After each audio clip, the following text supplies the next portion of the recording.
शाजिर वाकई जूली के पाँव में बैठकर उससे माफी मांगेगा और क्या इदरान अपने बाप के कहने पर समीन के बाप के पास जाकर अपने किए की माफी मांगेगा। इदरान जब ऑफिस आता है तो अपने सामने शुजात साहब को देखकर हैरान होता है और सीधा अपने बाप के ऑफिस में जाकर कहता है, डैड शुजात साहब अब यहाँ पर क्या कर रहे हैं? उनकी तबीयत ठीक नहीं थी, उन्हें इस वक्त आराम करना चाहिए था। ये सुनकर गयूर साहब कहते हैं कि इदरान अब शुजात साहब की तबीयत काफी बेहतर है और मैंने उन्हें वापस बुला लिया है। जिस पर इदरान कहता है कि डैड अब मुझे उनकी जरूरत नहीं है, मैं किसी यंग बंदे को हायर करना चाहता हूँ जो अपना काम ईमानदारी से करे। ये सुनकर गयूर साहब कहते हैं कि बेटा ये तुम कैसी बातें कर रहे हो? शुजात साहब हमारे बहुत पुराने एम्प्लॉय हैं और वो अपना काम बहुत महारत से करते हैं। लेकिन इदरान अपने बाप को कहता है कि मुझे उनके काम से कोई मतलब नहीं, मैं अपने मतलब का बंदा हायर करना चाहता हूँ। अगर वो इतने खुददार थे तो यूँ अपनी बेटी की शादी किसी भी राह चलते से ना कर देते। जिस पर गयूर साहब कहते हैं कि इदरान क्या तुम अपने आप को राह चलता इंसान कह रहे हो? मुझे शुजात साहब ने नहीं कहा था कि मैं उनकी बेटी के लिए तुम्हारा प्रपोजल दूं, बल्कि मैंने खुद समीन से रिश्ता जोड़ने की बात की थी क्योंकि मुझे पहले ही समीन पसंद थी और मैं तो तुम्हारा रिश्ता लेकर शुजात साहब के पास पहले भी गया था, लेकिन तब मुझे पता चला कि उसकी शादी हो रही है तो मैंने बात खत्म कर दी। तुमने ये बात करके बहुत गलत किया है। इदरान अपने बाप को कहता है कि मैंने अपना फैसला सुना दिया है, मुझे अब शुजात साहब इस ऑफिस में नहीं चाहिए।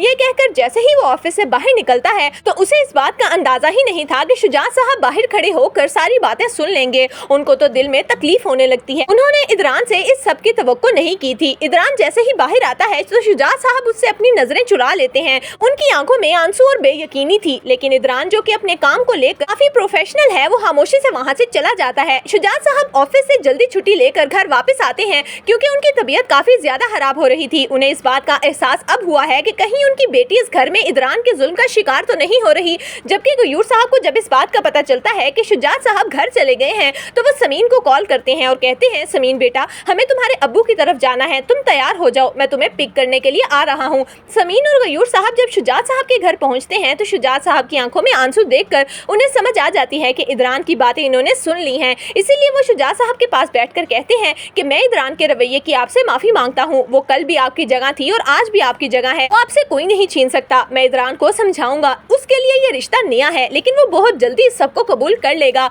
और मैं यकीन दिलाता हूँ कि समीन उस घर में मेरे होते हुए कभी भी परेशानी का शिकार नहीं होगी। जबकि दूसरी तरफ शाजिर जो कि बहुत ही ढिठाई के साथ जूली के घर को छोड़कर गया था कि वो अपना गुजारा खुद कर सकता है और जूली की वो शक्ल भी नहीं देखना चाहता, उसे एक ही रात में अंदाजा हो चुका है कि इस मुल्क में अगर कोई घर ना हो तो इंसान कितना बेबस हो जाता है। इसीलिए वो जूली के पास वापस आता है। जूली जैसे ही दरवाजा खोलती है अपने सामने शाजिर को देखकर मुस्कुराने लगती है और कहती है कि क्या हुआ, तुम्हारी अना ने तुम्हें वापस आने कैसे दे दिया? पर शाजिर कहता है, जूली मुझसे बहुत बड़ी गलती हो गई, मैं पाकिस्तान में अपने सारे रिश्तों को धोखा देकर तुम्हारे लिए यहाँ पर आया हूँ, लेकिन जब मैंने तुम्हें देखा तो मुझे भी झटका लगा क्योंकि तुम वो नहीं थी जो तुमने मुझे बताया था। एक बच्चे की माँ हो, वो सब मैंने सिर्फ शौक में किया था, लेकिन अब मुझे ये एहसास हो गया है कि मैं तुम्हारे बगैर नहीं रह सकता क्योंकि मुझे तुमसे मोहब्बत हो चुकी थी और तुम्हारे बगैर रहने का मैं सोच भी नहीं सकता। क्या तुम मुझे माफ कर सकती हो? जिस पर जूली कहती है कि ठीक है, अगर तुम्हें माफी चाहिए और इस घर में रहने के लिए जगह भी चाहिए तो तुम्हें मेरे पाँव पकड़कर माफी मांगनी होगी।